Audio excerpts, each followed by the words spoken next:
आज पवित्र सावित्री व्रत ए सावित्री व्रत ओडिया घर प्रत्येक स्त्री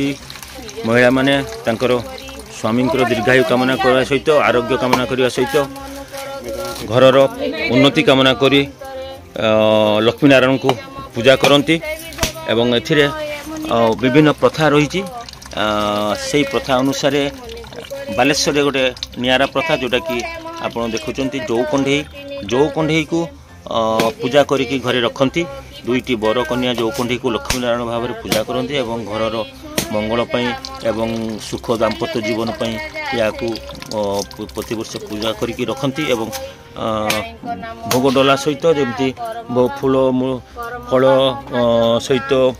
शंखा सिंदूर शाढ़ी सबू जमी ठाकुर को पूजा करी से करती से ठीक जौ कंढी को ठीक भाव में पूजा कर रखती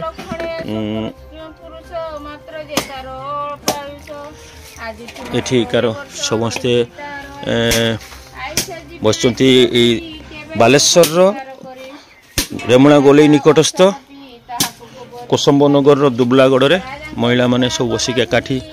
50 रु ऊर्ध्व महिला एकाठी पूजा करते आपण